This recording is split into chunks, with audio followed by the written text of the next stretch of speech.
नमस्कार, मैं हूं विकास सुखीजा। आप देख रहे हैं अब तक टाइम।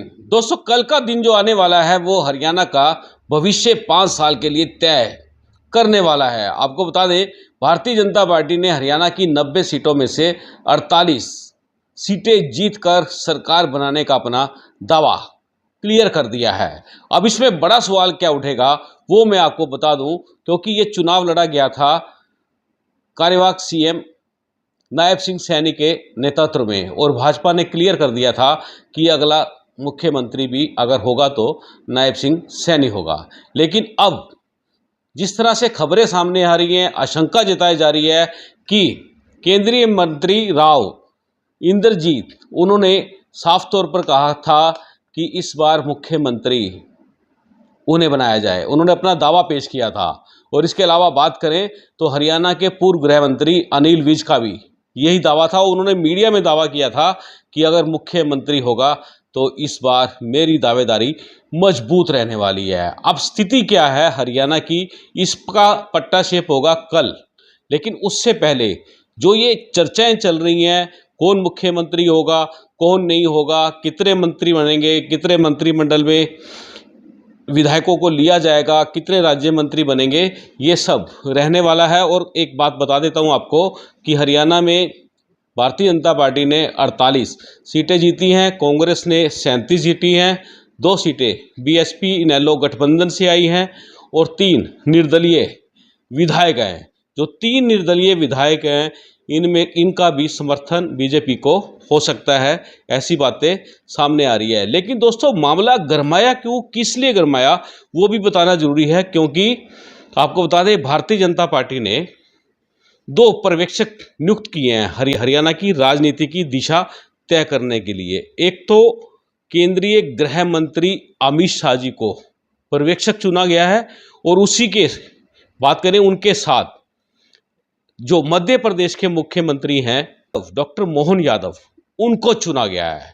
मतलब इससे साफ जाहिर है कि 2 बड़े पर्यवेक्षक लगाना, और वो भी प्रधानमंत्री से जो सेकंड नंबर पर आते हैं नेता, वरिष्ठ नेता हैं अमित शाह, उनको हरियाणा का पर्यवेक्षक लगाना, ये कहीं ना कहीं हरियाणा की राजनीति के अंदर जो कशमकश चल रही है कि सीएम कौन होगा, सीएम कैंडिडेट चेंज हो सकता है, उसको लेकर क्या होने वाला है, इस पूरे मामले को लेकर ये 2 बड़ी नियुक्तियां की गई हैं। और इन नियुक्तियों को करने के बाद इनके आदेश हुए कि 16 तारीख और 17 तारीख को जितने भी भाजपा के विधायक हैं सब चंडीगढ़ में एमएलए हॉस्टल में रहेंगे।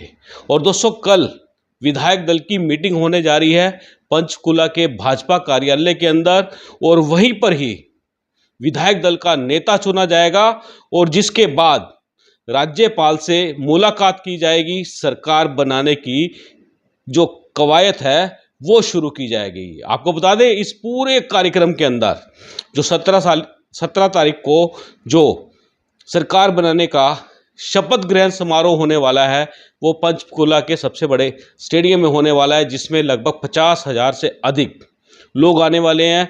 अब दोस्तों, इस पूरे मामले को लेकर हम बातचीत करने वाले हैं करनाल के वरिष्ठ पत्रकार ज्ञान प्रकाश बागी के साथ। उनसे जानने की कोशिश करेंगे कि हरियाणा की दिशा और दशा किस पर तय होने वाली है, कौन हो सकता है हरियाणा का मुख्यमंत्री। सीधी बात कर लेते हैं ज्ञान प्रकाश बागी से, उनका क्या कहना है। चलिए सीधा ले चलता हूं आपको ज्ञान प्रकाश बागी के पास। दोस्तों, मेरे साथ जुड़ चुके हैं वरिष्ठ पत्रकार ज्ञान प्रकाश बागी। राजनीति पर विश्लेषण करते हम दोनों मिलकर करते हैं, और क्या होने वाला है कल, उसको लेकर खास चर्चा में। बागी जी, आपका बहुत बहुत स्वागत है अब तक टाइम्स पर। धन्यवाद, बहुत बहुत शुक्रिया। बागी जी, क्या लगता है आपको कल क्या हो सकता है हरियाणा की राजनीति में, कौन मुख्यमंत्री हो सकता है? आशंकाएं बहुत जताई जा रही हैं, विधायक दल का नेता चुनना है, और उसके लिए खासतौर पर बात करें तो केंद्रीय गृह मंत्री अमित शाह जी को पर्यवेक्षक नियुक्त किया गया है। मध्य प्रदेश के मुख्यमंत्री डॉक्टर मोहन यादव उनके साथ आ रहे हैं पर्यवेक्षक के तौर पर। क्या लगता है आपको? सुखीजा जी, जैसा कि सर्वविदित है, सभी को मालूम है कि कल भाजपा बहुमत पे आने के बाद अपने विधायक दल के नेता का चयन करेगी। इसके लिए माननीय श्री अमित शाह केंद्रीय गृह मंत्री और मध्य प्रदेश के मुख्यमंत्री डॉक्टर मोहन यादव जी को मनोनीत किया गया है। वो पर्यवेक्षक के रूप में कल हरियाणा आ रहे हैं। भाजपा का कार्यालय पंचकमल, वहाँ ये बैठक होगी और वहाँ विधायक दल के नेता का चयन किया जाना है। विधायक दल का जो नेता चुना जाएगा वही हरियाणा का अगला मुख्यमंत्री होगा। भाजपा बहुमत में है और उसे 48 विधायकों का बहुमत मिला है। कहा जा रहा है कि 3 निर्दलीय विधायकों का भी समर्थन उन्हें हासिल है। तो बात करें इसमें बीएसपी और आईएनएलडी ये भी समर्थन दे सकती है। मुझे लगता है कि इस बारे में उनकी सहानुभूति कांग्रेस की बजाय भाजपा के साथ ही रहेगी और लगता नहीं कि वो कांग्रेस के साथ जाएंगे। ऐसा भी हो सकता है कि अगर वो कांग्रेस के साथ नहीं गए तो स्वयं की स्थिति तटस्थ बनाए रखें, न्यूट्रल रहें, ऐसा हो सकता है। लेकिन जहाँ तक सवाल है, आपने जो अभी कहा कि हरियाणा में कुछ प्रबल आशंकाएं व्यक्त की जा रही हैं कि विधायक दल के नेता के चयन को लेकर के, मुझे नहीं लगता कि विधायक दल के नेता के चयन को लेकर के कोई वाद विवाद की स्थिति होगी। बेशक राव इंद्रजीत सिंह जो केंद्रीय मंत्री हैं, उन्होंने अपना दावा पेश किया हुआ है। वो पहले मीडिया के समक्ष और सार्वजनिक रूप से इस बारे में वक्तव्य दे चुके हैं। और इसके अलावा श्री जो पूर्व गृह मंत्री हैं अनिल विज जी, वे भी अपना दावा पेश कर चुके हैं। उन्होंने तो यहाँ तक कहा कि मैं हरियाणा का अगला मुख्यमंत्री हूँगा यदि पार्टी ने चाहा तो, और इस बारे में अपना दावा पेश करूँगा। और मीडिया को उन्होंने ये भी कहा कि मैं आपसे अगली मुलाकात मुख्यमंत्री आवास पर करूँगा। अब देखना यह है कि पार्टी उनके इस दावे को कितनी गंभीरता से लेती है, वे अपना दावा पेश करेंगे या नहीं। वैसे उन्होंने पिछली बार इस विषय को लेकर के टकराव की स्थिति उत्पन्न कर दी थी, जब माननीय मुख्यमंत्री श्री मनोहर लाल जी ने अपने पद से इस्तीफा दिया और वे सरकार से मुख्यमंत्री के रूप में इस्तीफा देकर अलग हुए। तो उस वक्त विधायक दल के नेता का चयन जब मौका बना तो नायब सिंह सैनी जी का चयन हुआ और सीनियोरिटी के विषय को लेकर के वरिष्ठता के आधार पर अनिल विज जी ने विवाद पैदा किया और उस विधायक दल की नेता चयन की जो बैठक थी, प्रक्रिया का, उसका बायकॉट किया और वो बैठक छोड़कर बाहर निकल आए थे। आपको याद होगा कि वे जब बाहर निकले तो उन्हें मनाने की कोशिश की गई। पूर्व सांसद संजय भाटिया जी ने उनके पीछे जाकर उनसे स्पेशल निवेदन किया, लेकिन वो बैठक में नहीं आए। उसके बाद जब मंत्रिमंडल का विस्तार हुआ या गठन हुआ, उसमें भी उस बैठक का भी उन्होंने बहिष्कार किया। तो और वर्तमान चुनाव के दौरान भी उन्होंने यही कहा कि मैं मुख्यमंत्री पद का दावेदार हूं। उनका ये दावा पार्टी की घोषित नीति या घोषित मुख्यमंत्री चेहरे नायब सिंह सैनी के बरखिलाफ था।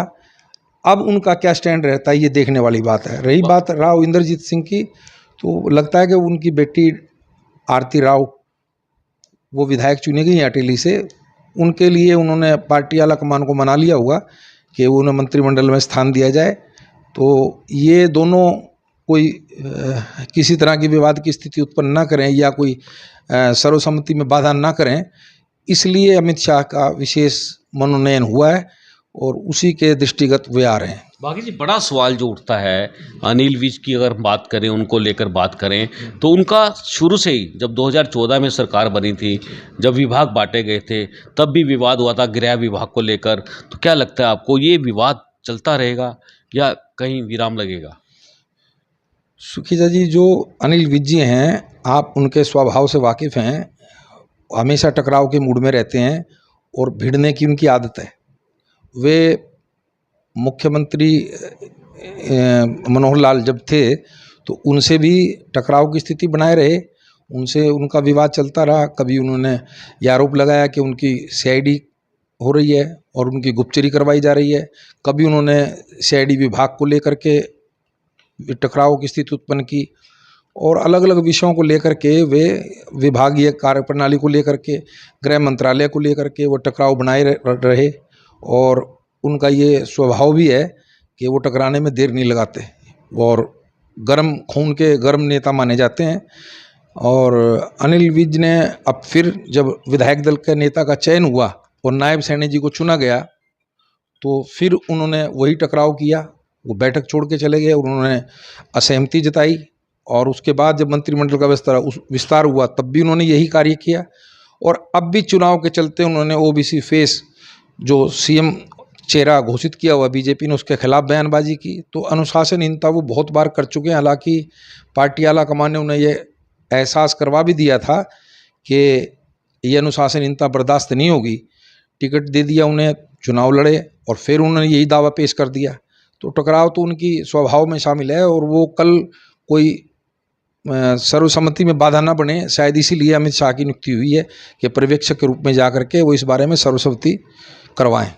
लगता है बागी जी आपको भी इतने बड़े नेता को हरियाणा में उतारा गया है, खास तौर पर बात करें, और जिस तरह से अमित शाह खुद आ रहे हैं, उनका आना और उनके साथ मध्य प्रदेश के मुख्यमंत्री का आना, खास तौर पर पूरी विधायक दल का नेता चुनने को लेकर, क्या लगता है आपको? आशंका लगती है कोई विवाद होने की, किसी तरह का कोई विद्रोह होने की? ऐसा है सुखीजा जी,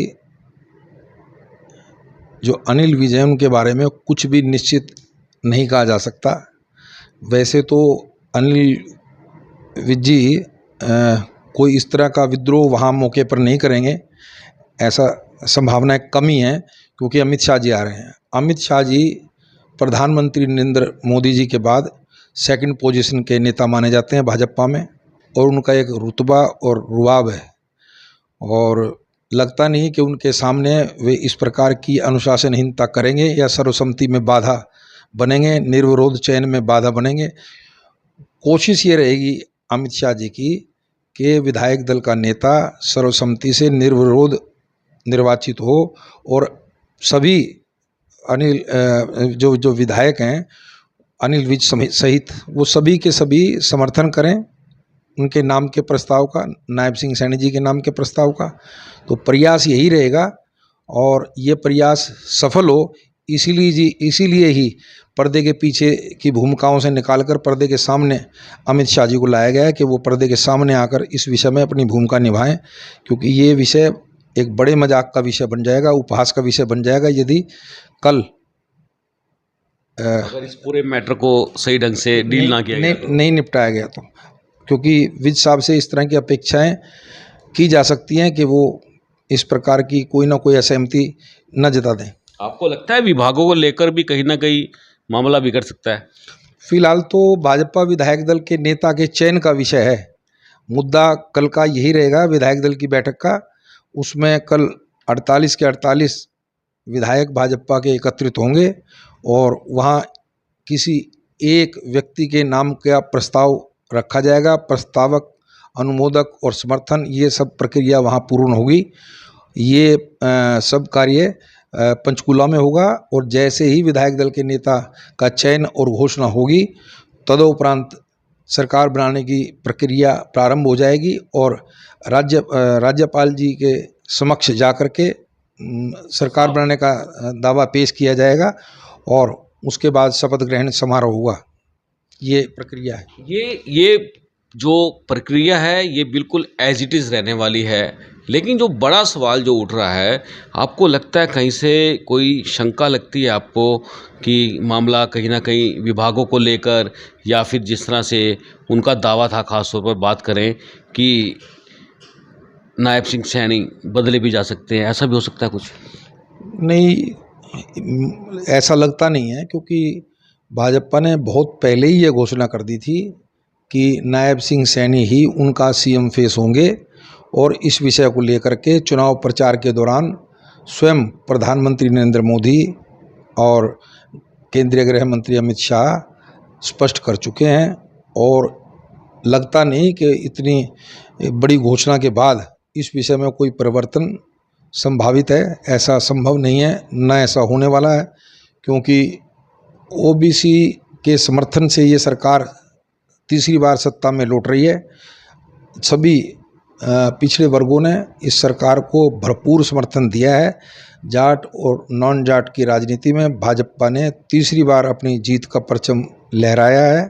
तो ऐसा और कोई कद्दावर नेता इस समय ओबीसी का नहीं है जो जिसको उठा करके अब वो रिप्लेस किया जाए, नायब सिंह सैनी जी की जगह लेके आ जाए, अब नहीं है कोई, तो वही होंगे। बिल्कुल दोस्तों, आपको बता दूं, नायब सिंह सैनी ही रहने वाले हैं हरियाणा के मुख्यमंत्री, ऐसी जो संभावनाएं हैं 100% शुद्ध होंगी।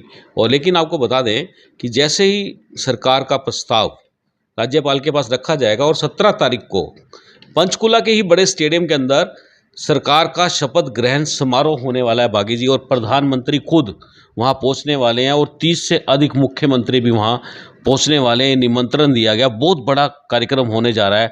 आपको क्या लगता है? जो 17 तारीख को शपथ ग्रहण समारोह होगा, भाजपा के विधायक दल के नेता जो मुख्यमंत्री पद की शपथ लेंगे, संभवतः वह नायब सिंह सैनी होंगे, तो उसके लिए बहुत बड़े विराट आयोजन की तैयारी भाजपा ने की है।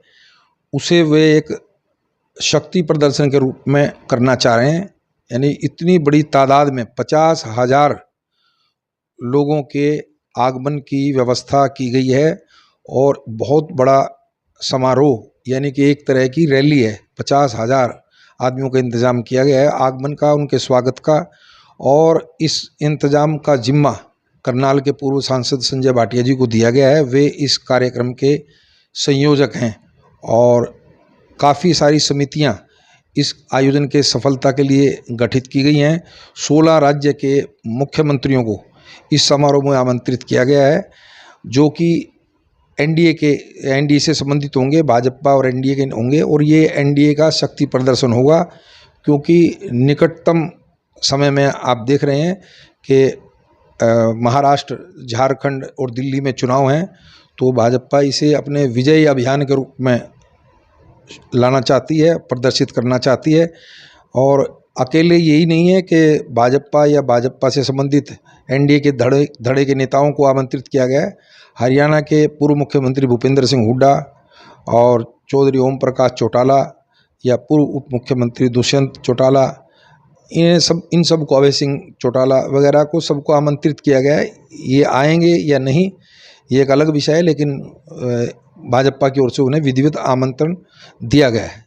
बाकी जी, बड़ा सवाल जो उठ रहा है इस समय 17 तारीख के बाद जी, या 17 तारीख का जो कार्यक्रम होने वाला है, एक विशाल कार्यक्रम होने वाला है, यहीं से आगाज़ हो जाएगा 3 राज्यों के चुनाव को लेकर, और भाजपा की जो प्रेजेंटेशन है वो अभी से स्टार्ट होने वाली है।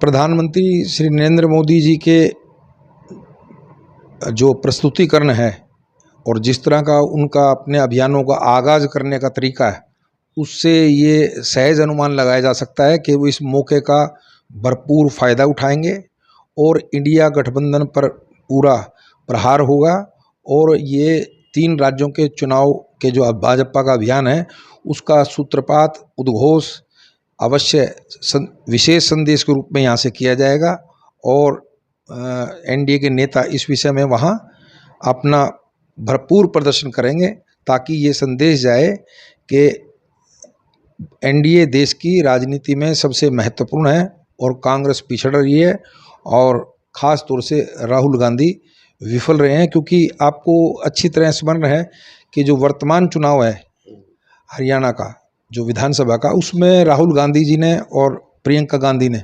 अपनी भरपूर ताकत झोंकी थी, लेकिन वो भूपेंद्र सिंह जी हुड्डा की हठधर्मिता के कारण, उनकी जिद्दबाजी के कारण विफल हो गई, पंक्चर हो गई। उम्मीद के विपरीत कांग्रेस इस लड़ाई में पिछड़ गई, जबकि वो बहुत आगे जाती नज़र आती थी, और ये कहा जा रहा था शायद इस बार हरियाणा में कांग्रेस की सरकार गठित होगी, वो नहीं हो सकी। और भाजपा तीसरी बार, जो कि पहली बार ऐसा हुआ है कि तीसरी बार कोई पार्टी हरियाणा में सत्ता में आई है, और मोदी जी ने कहा था कि ऐसा कभी नहीं हुआ, जिसकी केंद्र में सरकार होती है उसी की हरियाणा में होती है। वो उन्होंने जो कहा था वो कर दिखाया। डबल इंजन की सरकार हरियाणा में तीसरी बार है। तीसरी बार नरेंद्र मोदी जी केंद्र में प्रधानमंत्री हैं, और तीसरी बार हरियाणा में भाजपा अपनी सरकार गठित करने जा रही है।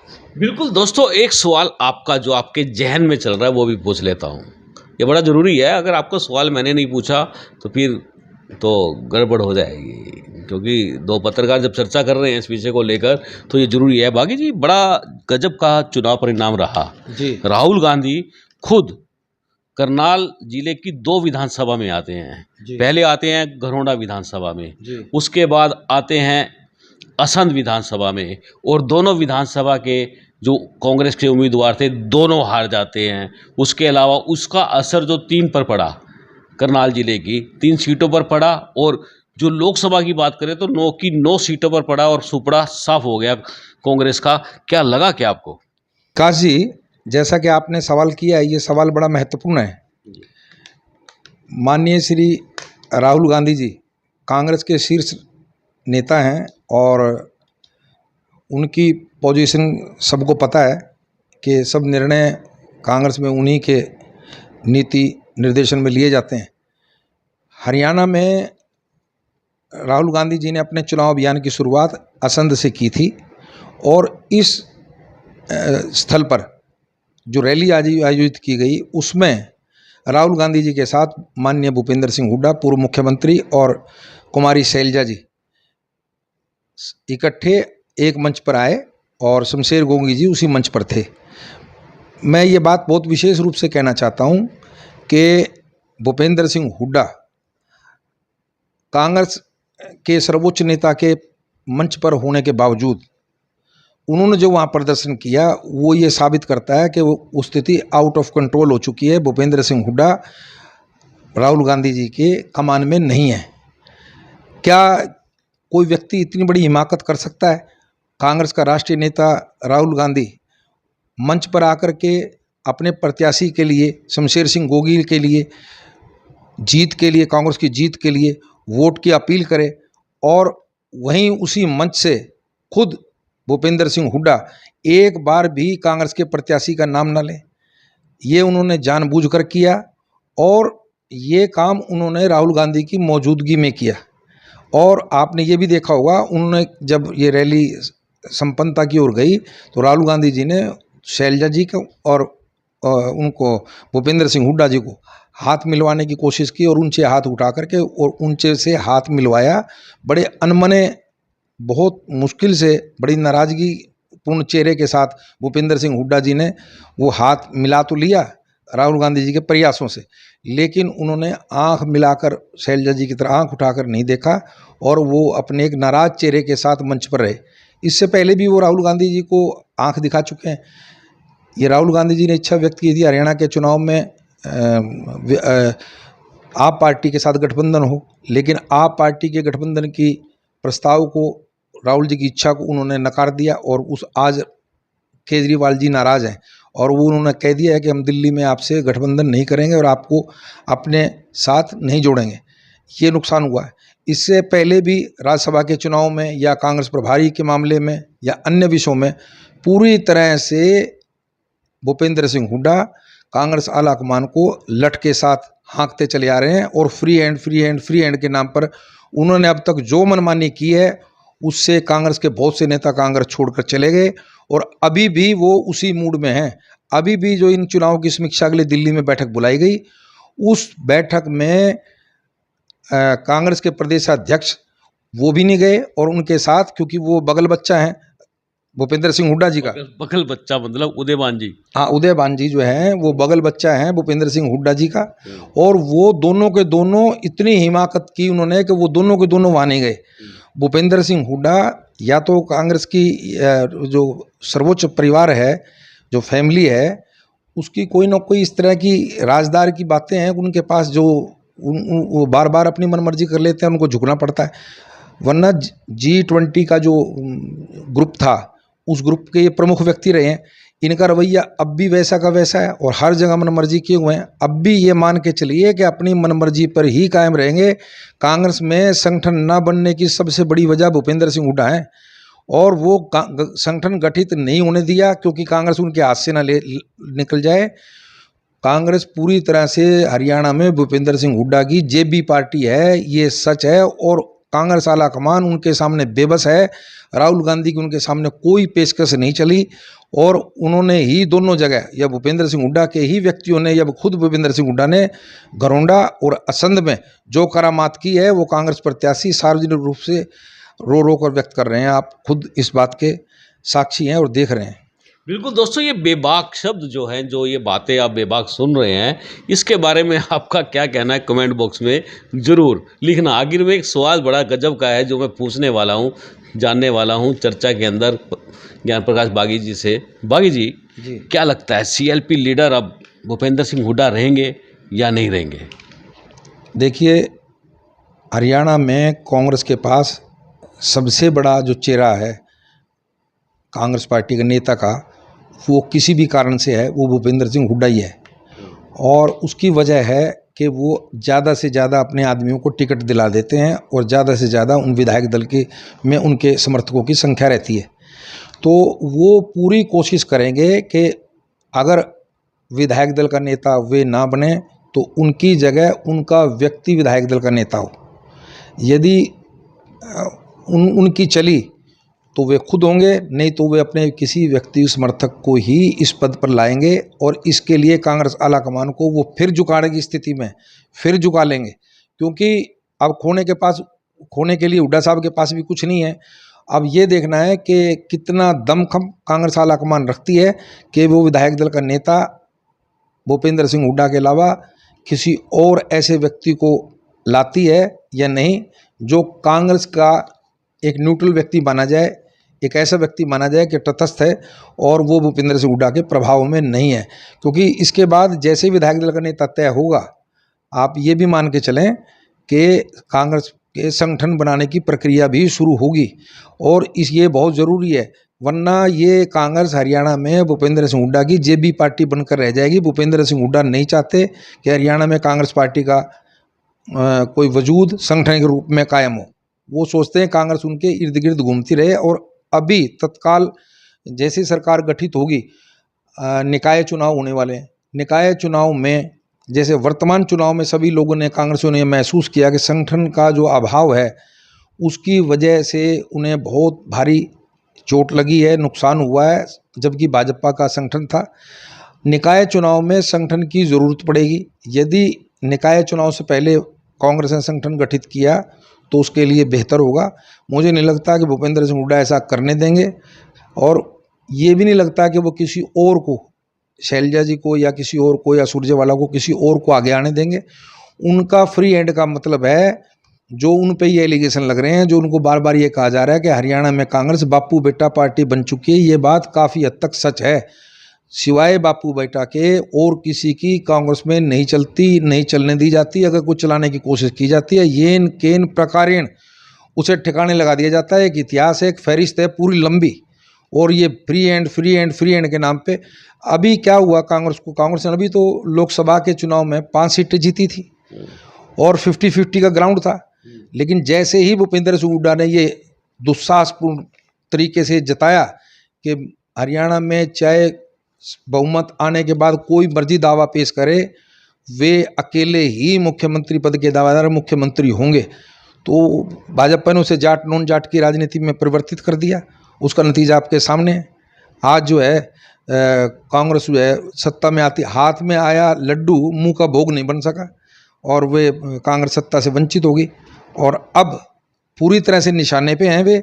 लेकिन दम कितना रखती है कांग्रेस पार्टी, ये अब दिखाना होगा राहुल गांधी को कि वो कितनी हिम्मत रखते हैं उन कांग्रेसियों के लिए जो चाहते हैं कि उन्हें स्वतंत्र रूप से हरियाणा में कार्य करने दिया जाए, गुटबाजी से मुक्त कराया जाए। और उसके लिए भूपेंद्र सिंह हुड्डा सबसे बड़ी बाधा है। जी बात विशेष रूप से कहना चाहता हूँ, भूपेंद्र सिंह हुड्डा की राजनीति को लेकर के 2 बातें बड़ी जोरों शोरों से कही जाने लगी हैं। अब वो लोगों को यकीन भी होने लग गया उसका। एक तो अब कांग्रेस को हरियाणा में भूपेंद्र सिंह हुड्डा के भारी दखल की वजह से और उनकी मनमर्जियों की वजह से बापू बेटा पार्टी कहा जाने लगा है। दूसरा ये भी कहा जाने लगा है कि हरियाणा में कांग्रेस का लोकदलीकरण हो चुका है। अब ये आला कमान को तय करना है कि उन्हें भूपेंद्र हुड्डा चाहिए या कांग्रेस, क्योंकि शैलजा के लिए भी स्थिति बहुत असहज है और बाकी जो अन्य लोग जो हुड्डा जी से सहमत नहीं है, चाहे उसमें वीरेंद्र सिंह सरीखे लोग हैं। आप कितना, मैं हैरान हो गया इस बात को देख करके, भूपेंद्र सिंह हुड्डा से वीरेंद्र सिंह हुड्डा सीनियर हैं और इसके बावजूद एक कार्यक्रम में, एक प्रेस कॉन्फ्रेंस में भूपेंद्र सिंह हुड्डा जी ने वीरेंद्र सिंह पर यह तंज कसा कि और खुद उदय भानु पुनिया जी ने उन्होंने ये कहा, वो रविदास समाज से आते हैं, अनुसूचित जाति से आते हैं, और उन्हीं के बारे में मैंने कहा था कि वो उनको बगल बच्चा बना रखा है, उन्हीं के इशारों पे वो चलते हैं। तो उन्होंने कहा कि ये मार्गदर्शक, क्योंकि कांग्रेस उपहास उड़ाती है लाल कृष्ण आडवाणी का ये कह करके कि वो तो मार्गदर्शक मंडल में चले गए, तो मार्गदर्शक कहकर उन पर व्यंग किया गया। और बाद में वीरेंद्र सिंह ने ये कहा अपनी झेप मिटाते हुए कि मैं मार्गदर्शक मंडल में नहीं हूँ, मैं मार्गदर्शक नहीं हूँ, आई एम एक्टिव पॉलिटिशियन। उनको ये कहना पड़ा मजबूरी में, क्योंकि उनका उपहास उड़ा गया। तो भूपेंद्र सिंह हुड्डा को ना हरियाणा में किसी की परवाह, ना केंद्र में किसी की परवाह। इसकी वजह क्या है, ये तो गांधी फैमिली जानती है क्या वजह है जो इतना उनको भूपेंद्र सिंह हुड्डा के आगे इतनी मजबूरी की मुद्रा में रहना पड़ रहा है। तो ये तो और कुछ कहना चाहेंगे आप? बस, थैंक यू। चलिए, आपने मुझसे बात की है, फिर धन्यवाद। शुक्रिया।